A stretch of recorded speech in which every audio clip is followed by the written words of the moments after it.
So you guys, again, I'm Elizabeth Brown, and I coordinate the Pre-Cana program here at Holy Cross. I'm so happy you guys are here. I'm very overjoyed, and we have a slightly smaller group today due to a lot of crazy extenuating circumstances. Father Howe kind of foresaw that. He said that our January retreat is usually a little bit smaller, so we have it professionally videotaped so that others can tune in and watch it later. But our next mini retreat will be quite a bit larger. And we also had some more couples do wedding inquiries just last week, 3 in fact. So our cohort continues to grow. Anyway, Father Howe used the quote about building your foundation on rock, which is actually the title for this talk that I am doing by myself today. Unfortunately, my husband is not able to be with me, but I'll fill in some of the things that he normally adds to this talk as well. So I'm going to begin with Matthew 7, 24 through 29. Everyone who listens to these words of mine and acts on them will be like a wise man who built his house on rock. The rains fell, the floods came, the wind blew and buffeted the house, but it did not collapse. It had been set solidly on rock. And everyone who listens to these words of mine but does not act on them will be like a fool who built his house on sand. The rains fell, the floods came, the winds blew and buffeted the house, and it collapsed and was completely ruined. And I did neglect to say that in your folders that I gave you, the first sheet in there is the outline for this talk. And you'll see at the end of each point, there's a sentence or two in red. Those are discussion questions for the two of you.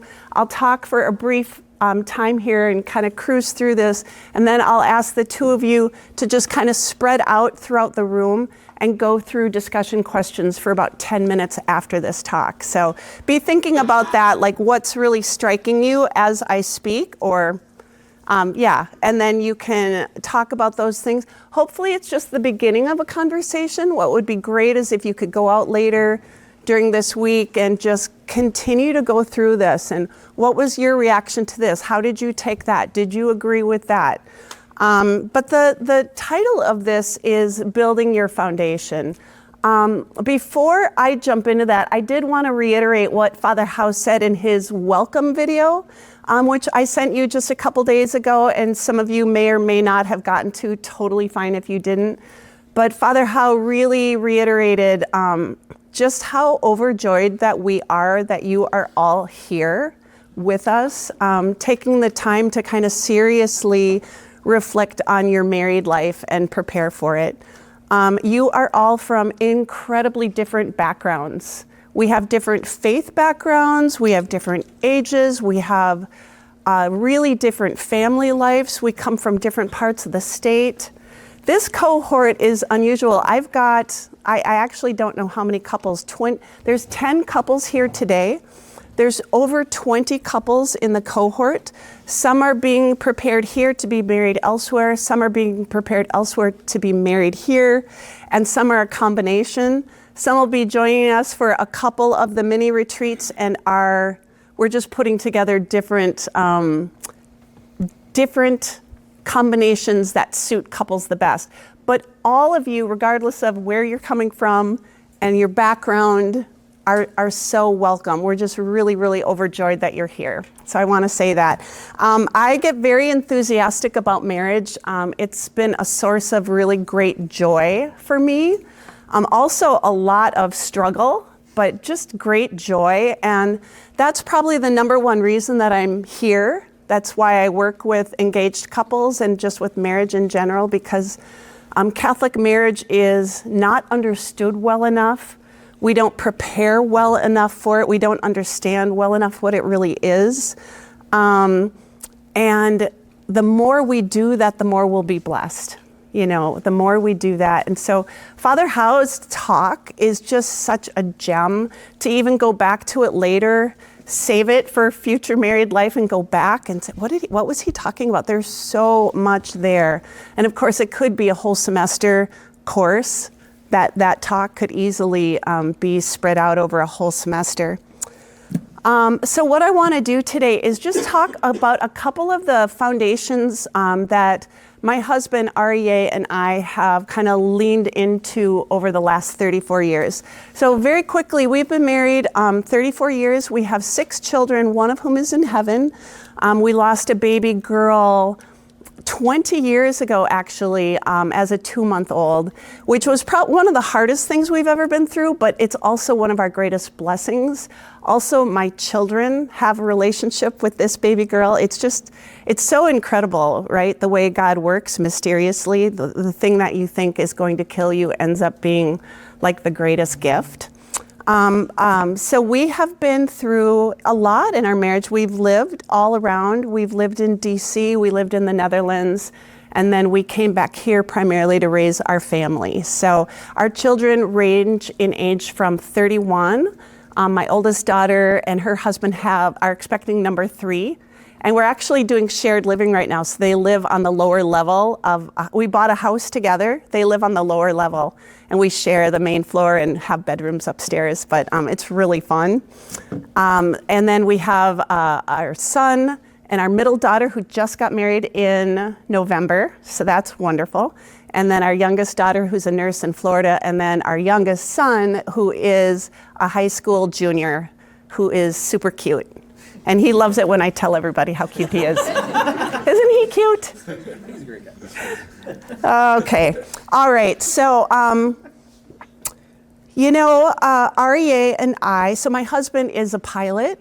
He's flown for a ton of different companies and he currently flies at Delta. A little bit about ourselves. So we got married, really both of us had a strong faith. We were both faithful Catholics when we got married, which was a huge bonus, right? We had that going for us. We had that unity. We also had a real desire for greatness. We wanted our marriage to be great. We used to quote Mother Teresa, who spoke against fighting against mediocrity. We said we wanted to fight against mediocrity in our marriage. We wanted our marriage to be great. So all those things are really good. The high ideals and the desire to make our marriage something beautiful, those were really good things. We did not come with a lot of skills. Probably our biggest poverty was that we did not know how to talk to each other very well. So really the early part of our marriage was a ton of misunderstanding, a ton of hurt feelings, a lot of loneliness, just not getting each other and not knowing how to talk.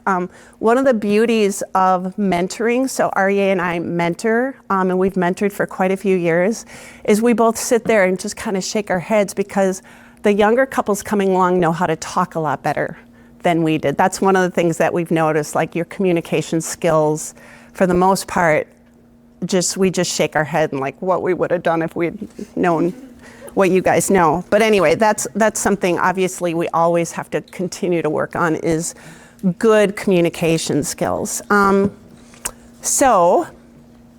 going to kind of try to stick to some of this. I would say this first thing that I wrote down here, we believe God loves marriage and he's on our side. That sounds like such a trite thing to say, but the truth is it's something that I lean into frequently. Frequently during our marriage, I've been discouraged or frustrated with myself or ashamed of my selfishness or whatever, and then I've always kind of come back to this truth. God really, first of all, he really, really loves me. He really, really loves my husband, but he's on our side and he loves our marriage. It's just such an encouraging thing to remember. He loves what you guys are doing. He knows how challenging it is bringing two really different people together. He knows that marriage is really, it's really ambitious, right? But he's so for it. He so loves marriage. And so he's always on our side. Whenever we're willing to humble ourselves and ask forgiveness or ask for help, he's our biggest cheerleader. So think of the person in your life, if you have somebody who's a real encourager for your relationship, God is like thousands times more than that person. He is so on our side. So I like to remember too, he delights in our love. Like when we genuinely love each other, when we're having fun together, God is smiling. When we're able to make fun of each other and just go out and have fun, God is smiling too. You know, when we're able to humble ourselves and apologize to each other, God is so pleased. Nobody is as big a cheerleader for your relationship, for what you guys are doing right now, than God. He's on our side. So that for me, I come back to that a lot. Number two, I just kind of talk about this order in marriage. Our relationship with God has to come first. What does that mean? It means that REA and I try to have our own relationship with the Lord. We try to have our own prayer life, which has grown and developed throughout the years. So when I was your age, I wasn't there as much, but now we try to start every day with personal prayer. And this harkens back to probably my biggest point. There is nothing better that you can do for your future marriage than to become holy yourself. There's nothing better you can do. I will tell you that was not my inclination as a young married woman. I was very, very good at seeing and categorizing my husband's faults. And I didn't know I was doing it. It was just this reel playing in my head. Now, we were newly married, living in DC. My husband was working 12-hour days. I was very lonely. Now, he was trying his best. He'd call and he'd check in on me during the day, but he'd come home and sometimes walk right past me. And I was just so lonely. What was my point with that? Yeah, I get so into that story that I forget what the point is. We had to make sure that our relationship with God was first, so that we were leaning on Him first, not looking for my total identity and affirmation from my husband, which during those early years just was not coming, you know, so it was very, very hard. But the whole thing of criticism, I will say that at one point, we had this little tiny apartment in DC, and I remember exactly where I was kind of fuming, and I was walking across the living room, and I had this angry thought, and they were all probably legitimate. He's ignoring me, he's not thinking of me, he only thinks of himself, da-da-da-da-da-da-da-da, this little reel going. And I was walking, and I heard interiorly a voice say, "Work on yourself." Now, that doesn't sound beautiful. It doesn't sound like it was accompanied by angels or anything like that. But I stopped and I thought about it. It didn't mean a lot to me that at that time in my life, honestly. But since then, for the last 34 years, it comes back to me all the time. When my tendency to criticize, to keep track of faults, I hear that voice again and again, work on yourself. So I'm just saying that our own personal holiness, God was calling me to look at myself.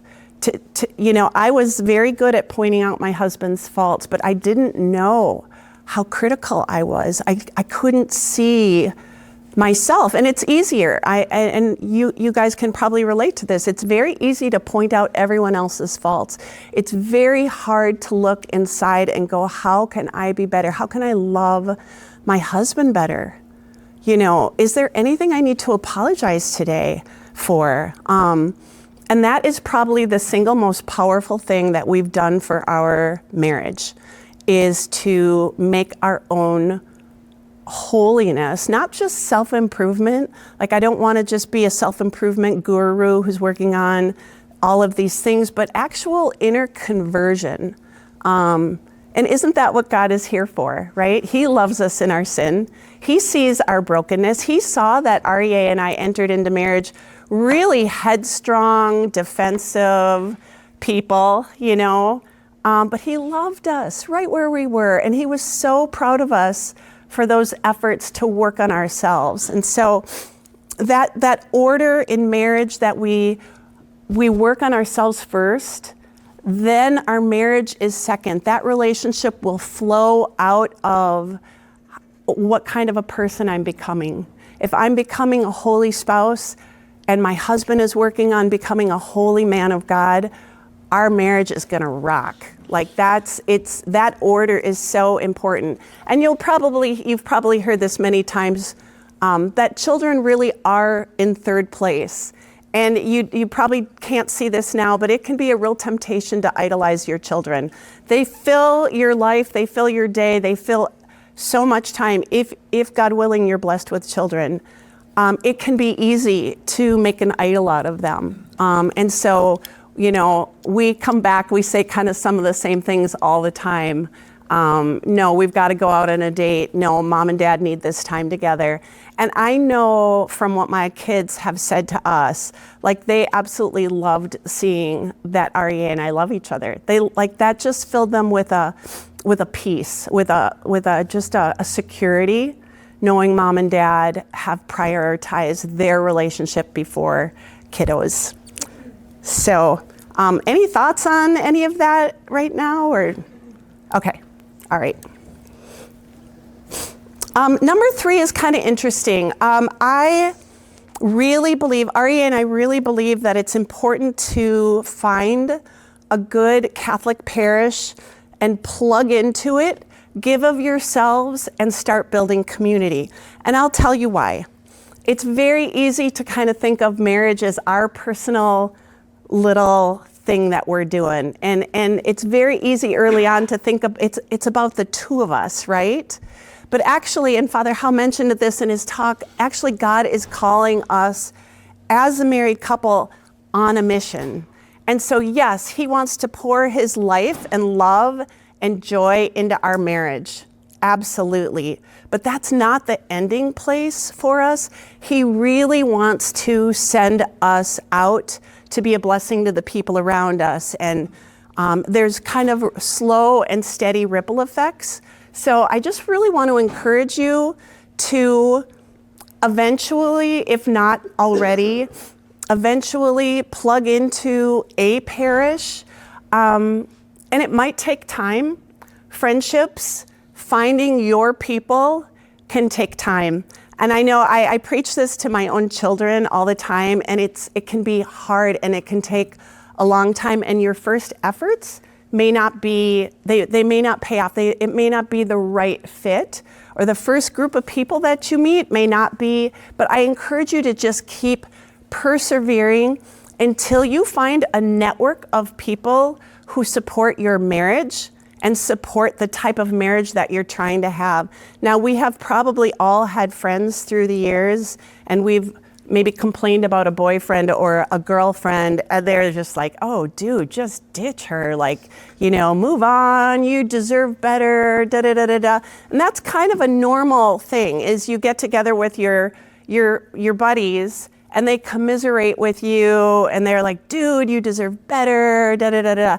So what we genuinely need as married couples is to have those people around us who sit back and kind of listen to the situation and go, like, you're not at your best right now. Like, actually, you could do better. You know what I'm saying? So people who are calling us on to be better, yes, if we're suffering in our marriage, they can be a friend and a support and a compassion for us. But we need to surround ourselves with the people who believe in the permanence and faithfulness of marriage and who encourage us through the hard times, which there will probably be. So we need those people who believe in our marriage and who will side with both of us, and call us on. And we need to be that for our friends as well. And I know from my own experience, one of the easiest things to do is just tell my girlfriends, that stinks. You did not deserve that. We just right? It's the most natural reaction in the world. But to be that friend who looks at the marriage and goes, the success of your marriage is the most important thing for your life for your children, for the world. Like I'm on the side of your marriage, okay? So a good parish community where you look and find those people, regardless of how long it takes you, is the best way to do that. Then, God willing, if you're blessed with children, your children are able to be friends with your friends' children, and they have good friends to play with who have the same values and aren't showing horror movies at their house or, you know, whatever. And then that starts to build, you start to build a community. So your family is now being blessed. You're building up each other's marriages. You're encouragers for this little community that you've got building. And then if you want to project down the road, you end up meeting couples younger than you who are getting married and going through some of the challenges you went through, and you end up being a blessing to those couples and an encourager. And this is real, you guys. I've seen this in my own life. We've experienced this in our own lives, of being there for other couples being there for us, praying for each other, bringing meals through really difficult, painful times, all of that. So I encourage you to do not try to go it alone, okay? Don't try to go it alone, and you'll be blessed, and then the people around you will be blessed as well. Number 4, I'm just going to talk for a moment about how to fight for permanence and faithfulness in your marriage, something that the culture is not in favor of. There are a lot of things now that work against our faithfulness and the permanence of our marriages. And I just want to not focus on the negative, but just call these things out. One of the things that I have noticed with my own kids in seeing their lives roll out is a lot of the boundaries that existed for us as a young couple, just a lot of those natural boundaries don't exist as much anymore. So friendships between men and women, or hanging out with members of the opposite sex, or going out to dinner with opposite sex coworkers, and you know, situations that in the past you would avoid. Like, I'm not going to go hang out with my old boyfriend or my old, you know, best friend guy alone anymore. That just little things like that. A lot of those were just common sense in the past and were just normal. Like, we just, once we were married, we weren't, or once we were engaged, we weren't really doing that anymore. But the culture has really shifted a lot from what I've seen. Keeping up with old boyfriends or girlfriends through social media, for example. I was hearing a statistic from a divorce lawyer who said the majority of the couples coming into him were divorcing because they had connected with an old boyfriend or girlfriend over social media. Who would have thunk, you know? It's so unusual. So one of the things that would be great for you guys to talk about on your own are, what are some of the boundaries that you want to have exist in your own relationship? Some of the things, that I just mentioned, going out alone with the opposite sex, under what conditions are you okay with that?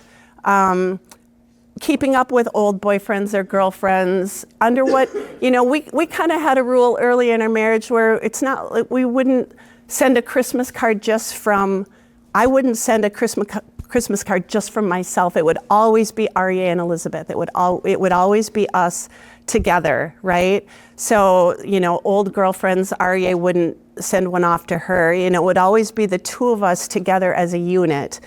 I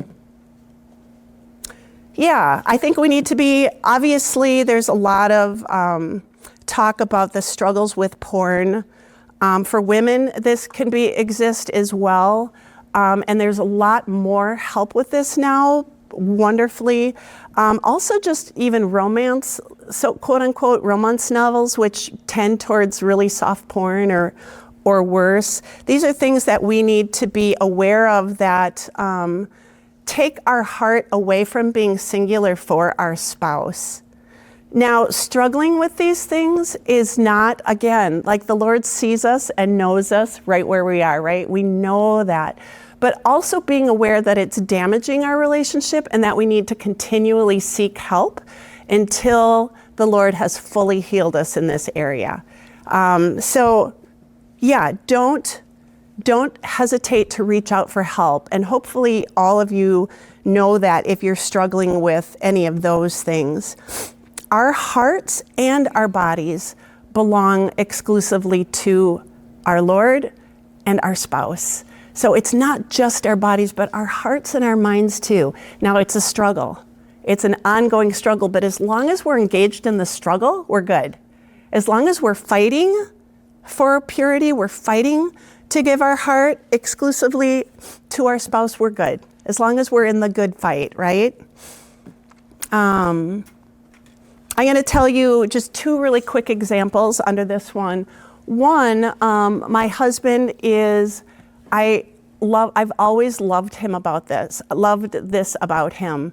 When we would go to a movie together or we'd watch a movie together, if there was a scene, like a sex scene in a movie, he would never watch it.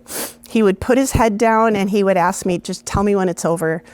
And he had such incredible custody of the eyes. When we were out, that's an old-fashioned term, custody of the eyes, where you take control of your eyes, you take control of where you look.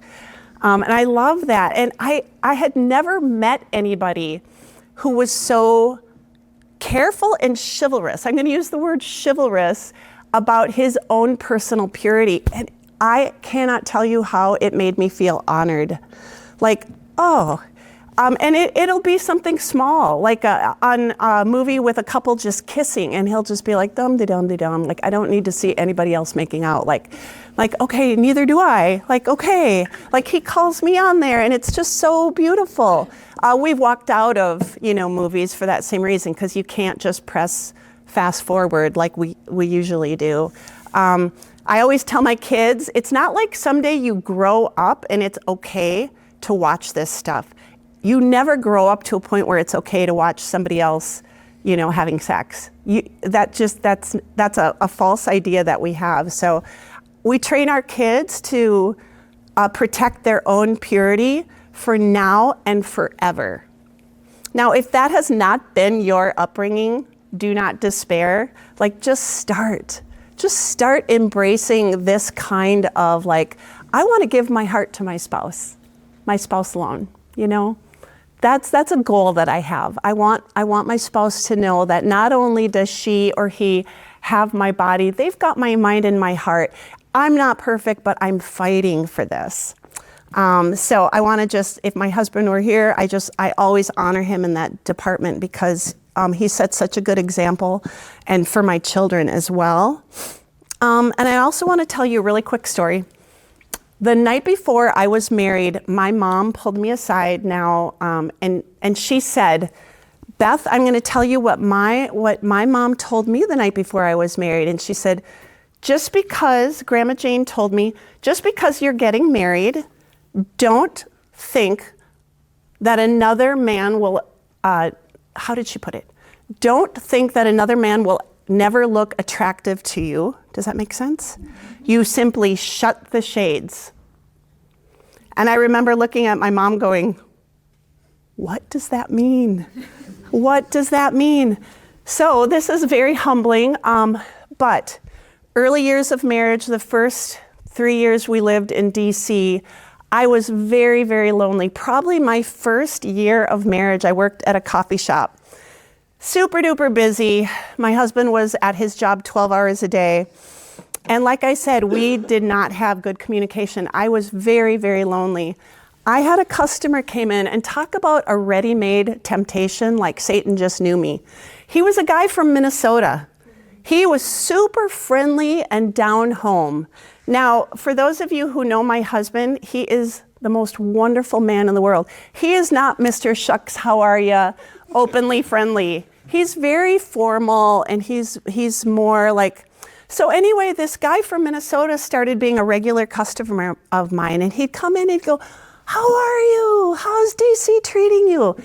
And I just remember thinking, oh my gosh, somebody who's so friendly, asking how I am. And I thought nothing of it, not Not a single temptation went through my mind. I was so oblivious.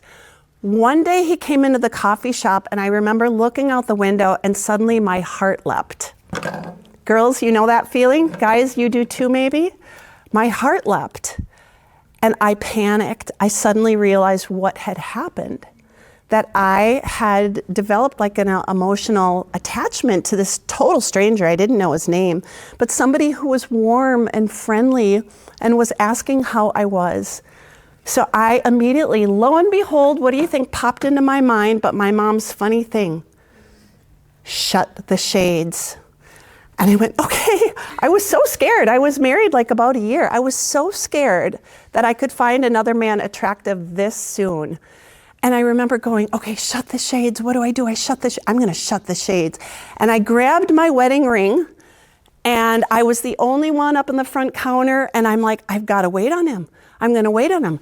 I held my wedding ring. I literally must have looked like a total idiot. I held my wedding ring out like a shield. What do you want? Okay, all right.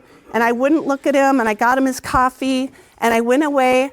And there's a thing in spiritual direction, in a discernment of spirits, where if you acknowledge a temptation and you hit it hard, fast, that is your greatest chance of making it disappear.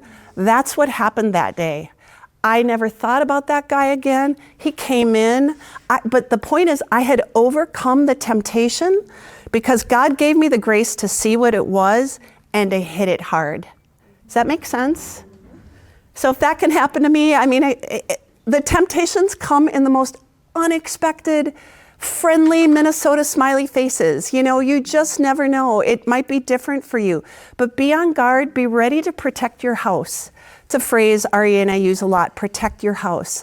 He and I are together and we are protecting us, and we're aware that the attacks can come from a lot of different directions. And so just to be aware, be on guard. Okay, all right. I want to leave time for you guys to talk. I wanted to give, you know what, I'm going to let Renee talk about openness to life. Just encouraging you to trust the Lord with His plan for your family.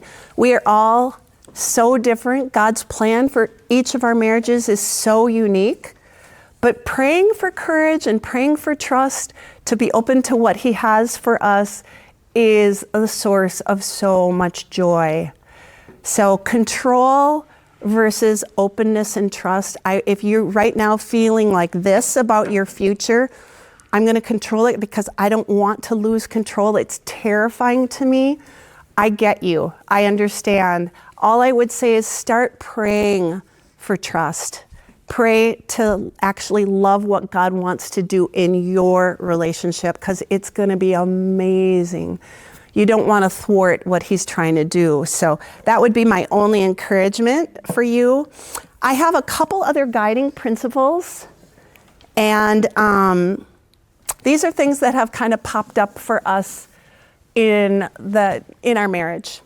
One thing is, number one, your spouse is a fathomless mystery deserving of reverence. Take this to the Adoration Chapel. Take it to your prayer time, wherever you take your prayer time. Do I think of my future spouse as a mystery, which will take me, who will take me my entire life to unpack? One of the things that discourages me when I hear people say is, oh, I know them inside and out. And you're like, you do? Like, I don't know my husband completely yet. He is so larger than life. Like, there's so much still to get to know. So I encourage you to cultivate curiosity towards each other. And if you start to feel like, oh yeah, this again, I would encourage you to repent. Because the person that God is giving you is a bottomless mystery. And we have to cultivate curiosity. We have to cultivate, what don't I know about her? What don't I know about him? What are some questions I'm going to ask this week?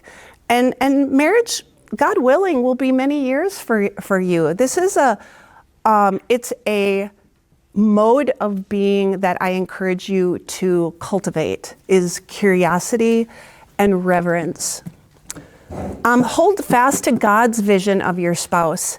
Sometimes we get to see the vision down here where it's just like our spouse is maybe lazy or says the wrong thing, or there's a lot of things where we can get stuck on a lower vision of our spouse. And kind of like number one, when we find ourselves doing that, we need to ask, Lord, how do you see my husband? How do you see my wife? Help me to love them the way you do. And that goes along with number three. This occurred to me really recently. I thought to myself, I am the only person in the whole world who's called to love Aryeh. Like, God only gave him me. What if I don't do a good job? What if I let him down? Like, I'm the only one who's called to know him and love him with this level of intimacy. What if I fail at it? What if I'm lazy? Like, wouldn't that be a shame? So I'm just kind of trying to call you on to keep that high vision. You're the only person being called to love your spouse. And so make sure that you take that responsibility seriously. And the last thing I want to say is strive for unity at all times. Again, here's you and your husband and the world, and your goal is to protect your house. And so there will be attacks coming from a lot of different ways, sometimes really surprising, even someday from your children. There's a lot of ways where disunity can sprout up. One of the principles Aryeh and I come back to is we're going to fight to be on the same page. We have to keep working on being unified. And so we work at that. That doesn't come naturally. We work at that. So, okay, I feel like I've been negative, and that's not my intention at all. I'm giving you a lot of like, don't do this. I don't mean that at all. Marriage is such a joy. I wish for you so much joy in your marriages, and I know that that's God's plan for you, but you do have to take certain steps to get there. So if you guys want to take about 10 minutes to wander off and grab something to eat or drink and talk for about 10 minutes, then we'll come back and we'll be here for our last talk. All right? Thank you guys. God bless you.